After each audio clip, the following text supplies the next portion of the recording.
The icy winds of Arcani's prime had a way of cutting through even the best military-grade exosuits. Nathan Hale pulled his collar higher as the storm thickened, the planet's twin moons hidden behind layers of pale clouds.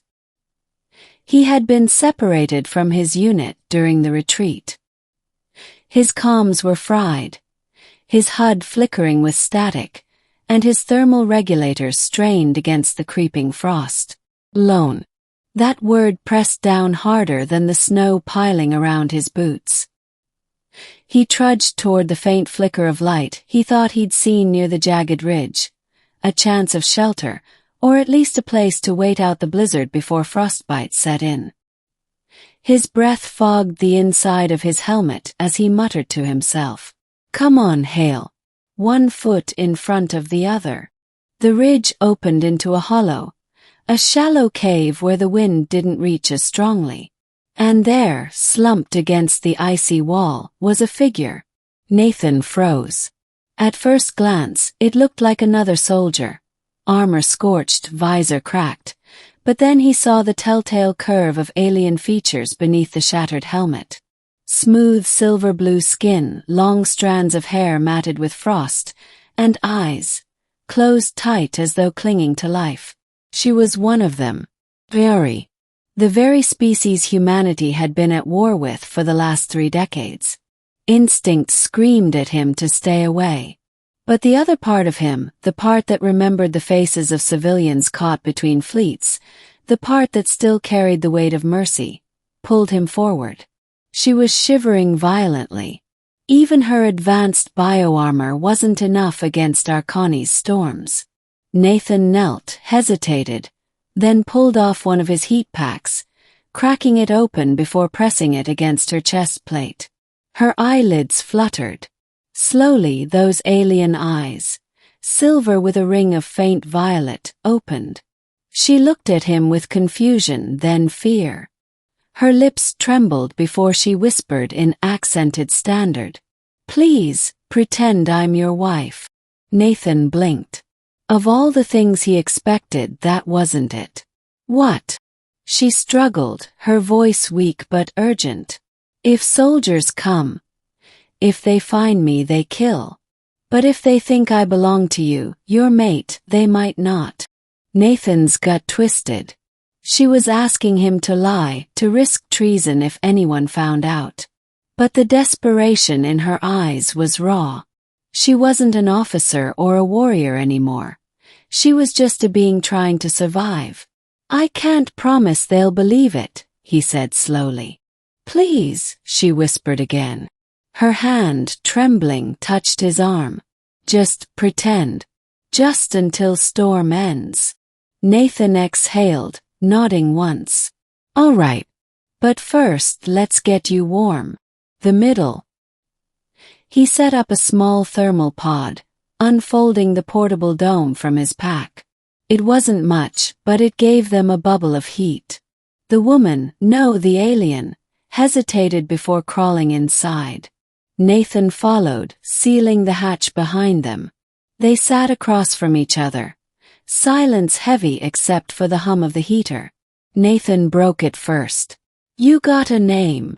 She studied him carefully, as though testing whether she could trust him. Finally she said, "Lyria." "Nathan." He tapped his chest. She repeated it softly, as though trying the weight of it on her tongue. "Nathan." He tried not to notice the way she said it, almost gently. Minutes stretched into hours as the storm raged outside. Lyria's shivering slowed, color returning to her cheeks. She closed her eyes, but her breathing remained shallow, as though she was still on edge. Nathan pulled another ration pack from his kit. He hesitated. Human nutrient bars weren't exactly designed for Vayari biology. Still he extended it. "You hungry?" She eyed it warily, then took it. Her slender fingers brushed his glove. She sniffed it, then nibbled carefully. To his surprise, she didn't spit it out. "You help enemy," she said finally, her voice quiet. "Why?" Nathan stared at the heater's glow. Because you're freezing. Because war doesn't matter if you're dead in a cave. And maybe because I'm tired of watching everyone suffer. Her gaze softened, though her expression carried centuries of mistrust. Not all humans think like you. Not all Veari do either, I'm guessing, Nathan said. Something flickered in her eyes. A shadow of grief. No.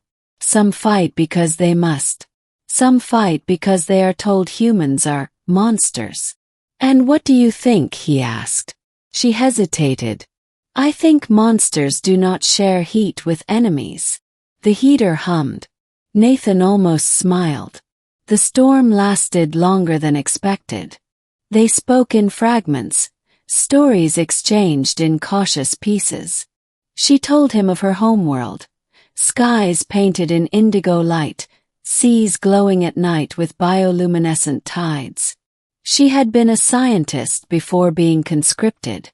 Nathan told her about Earth's forests, about growing up beneath green canopies and running rivers. About how the war had stolen friends, dreams, and left only scars. At some point, exhaustion dragged them both toward sleep. But the heater's radius was small, and despite everything, they found themselves closer, her shoulder brushing his chest plate, her breathing steady against him. Nathan lay awake longer, staring at the dome ceiling, the words echoing in his mind. Pretend I'm your wife. It was supposed to be a survival tactic. But why did it feel heavier than that? The breaking point. By the third day, the storm cleared. Nathan knew he had to move. His unit would assume him dead if he didn't return soon. But with Lyria, everything was complicated. What happens now? She asked quietly as they packed the pod. You come with me, Nathan said without hesitation. If I leave you here, you'll die. And if your people see me. He swallowed. She was right. She wouldn't last a minute in human custody. His earlier promise, the false wife cover, was laughable when held against military scrutiny. We'll figure something out. They didn't have to wait long to test it. Halfway down the ridge, a search party found them. 5 human soldiers in battered armor, rifles raised. Relief surged through Nathan until he saw their expressions harden as they noticed Lyria. Sergeant Hale, the lead soldier barked. Step away from the hostile. Lyria stiffened. Nathan moved instinctively, putting himself between her and the rifles. She's with me, he said firmly. With you, the soldier sneered. You're protecting the enemy now. Nathan's throat tightened. He remembered her plea, the whisper in the cave. Pretend I'm your wife. He forced himself to say it. She's my wife. The silence that followed was suffocating.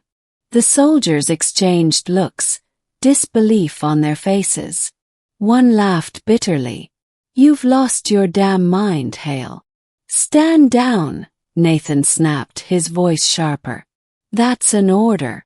She's coming with us. Tension crackled in the frozen air. Nathan's hand hovered near his weapon, not to attack, but to show he would defend. The soldiers hesitated. Finally, the lead spat to the side. Fine.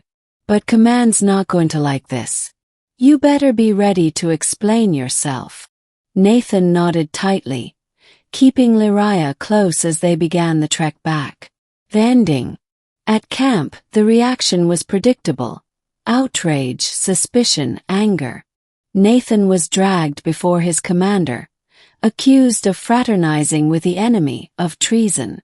But when Lyria stepped forward, shivering, frail, and spoke in halting standard about how he had saved her life, how he had chosen mercy over bloodshed, something shifted.